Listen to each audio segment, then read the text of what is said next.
Aura nih, apa kabar hari ini? Sudah baik sih Kak. Baik. Jadi ada yang bisa saya bantu? Saya ingin cerita. Ingin cerita. Sebelumnya Aura pernah konseling ke orang di sini atau belum pernah sama sekali? Belum pernah, ini pertama kali. Baik, ini pertama kali ya. Ya. Kalau gitu, karena Aura pertama kali melakukan konseling, maka ada beberapa hal yang perlu Aura ketahui, dan juga ada asas-asas nih yang perlu Aura ketahui. Asal ada kata saya perlu Aura ketahui ya. Baik, jika memang bisa dimulai, akan saya jelaskan terlebih dahulu sebelum pada intinya ya Aura. Ya. Jadi konseling perorangan adalah suatu bantuan yang dilakukan oleh tenaga ahli, yaitu tenaga ahli profesional seperti saya, yaitu konselor, kepada kamu sebagai klien yang tujuannya itu untuk membantu mengentaskan permasalahan yang terjadi pada dirimu. Adapun asas yang Aura perlu ketahui nih, ada 4 asas. Yang pertama itu ada asas kerahasiaan.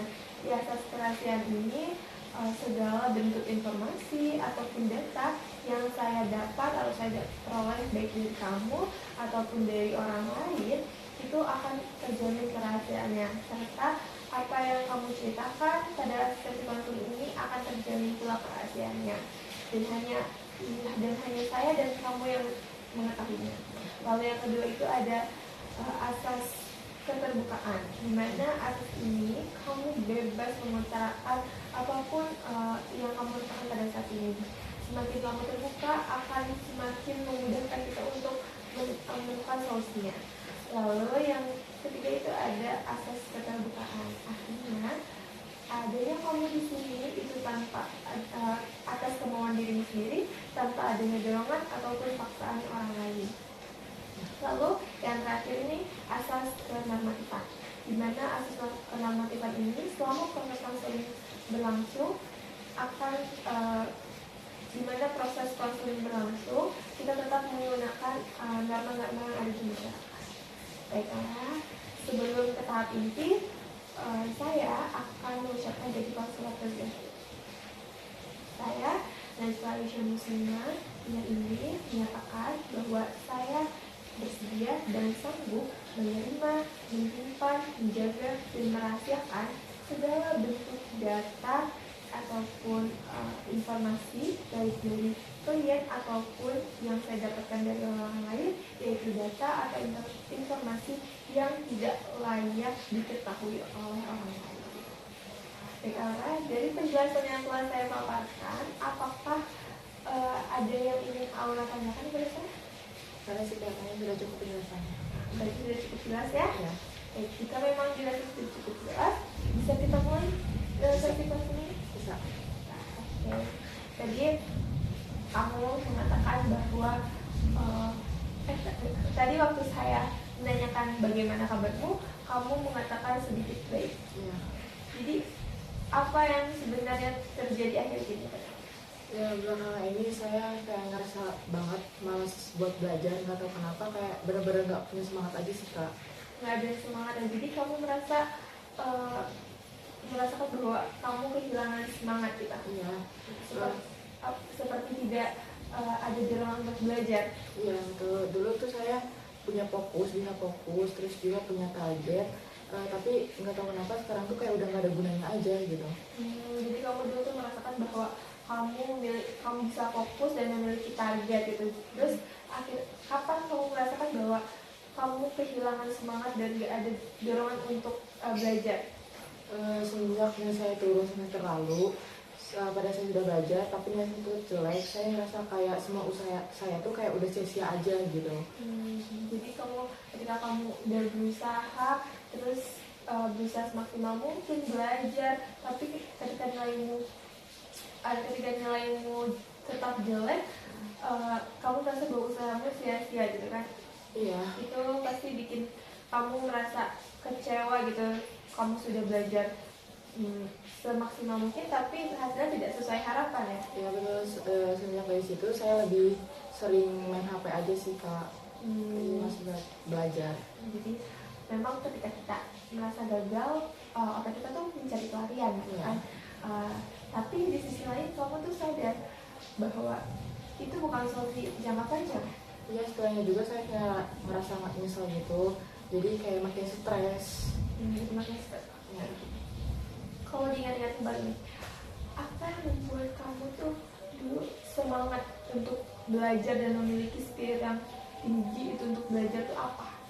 Kayak masuk perkantoran, karena saya kayak suka membuat surat atau arsip-arsip gitu sih kak. Jadi itu salah satu hal yang bikin kamu semangat ya. Iya. Sebenarnya kamu punya cita-cita dan semangat yang cukup kuat. Nah, sekarang walaupun semangat meredup, apakah tujuan itu masih ada? Masih sih kak, cuman kayak nggak tahu bisa kekejar atau enggak. Jadi kamu ada perasaan ragu ya. Iya. Kalau bisa satu hal atau langkah yang ingin kamu lakukan, kira-kira langkah apa yang kayaknya bisa membantu kamu untuk semangat?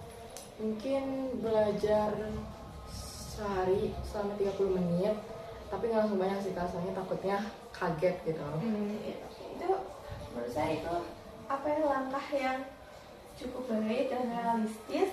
Kamu mengenali kapasitas dirimu, bahwasannya kamu bisa membuat langkah awal yang cukup penting ya. Selain itu, kira-kira ada nggak sih hal yang kayaknya ini dulu bisa saya lakuin? Mungkin belajar bareng teman-teman sih kak. Kenapa gitu? Karena kayak biar kita tuh kayak nggak gampang bosan aja gitu. Terus juga kayak jadi ada temennya, biar bareng-bareng aja sih gitu, belajar lebih seru gitu. Kamu merasa kalau belajar bareng teman itu membuat kamu lebih semangat atau beda? Semangat aja sih kak, karena kayak nggak bosen gitu belajar juga. Jadi kayak ada temen lawan bicaranya juga gitu. Bisa saling tukar pikiran. Iya ya? betul. Jadi kamu merasa untuk menumbuhkan semangat belajarmu kembali, kamu ingin bisa belajar bareng teman gitu. Iya. Oke, jadi selain dari dua tadi yang kamu tentukan, kamu ingin mencoba belajar selama 30 menit dalam sehari dan juga belajar bareng teman, adakah hal lain yang perlu atau lebih penting kamu lakukan? Nggak ada sih kak, kayaknya udah cukup. Oke, jadi kamu mengutamakan dua hal tadi terlebih dahulu, yaitu belajar selama 30 menit dalam sehari dan juga belajar bareng teman. Terima kasih Aura. Kamu telah membuat langkah awal yang cukup penting. Adakah selain dari yang telah kamu ceritakan, gitu, adakah hal lain yang ingin kamu ungkapkan? Gak ada sih, kayak udah cukup. Saya juga udah kayak ngerasa lega aja gitu, bisa cerita kayak gini. Terima kasih ya Aura telah berani bercerita. Itu saya rasa bercerita seperti ini kan bukan langkah sesuatu hal yang berat juga, gitu kan. Terima kasih Aura telah berbagi cerita kepada saya. Saya tahu ini nggak mudah untukmu. Kamu telah membuat langkah awal yang sangat penting. Ya, saya juga kayak ngerasa lega aja sih kak, karena kayak bisa cerita kayak gini gitu.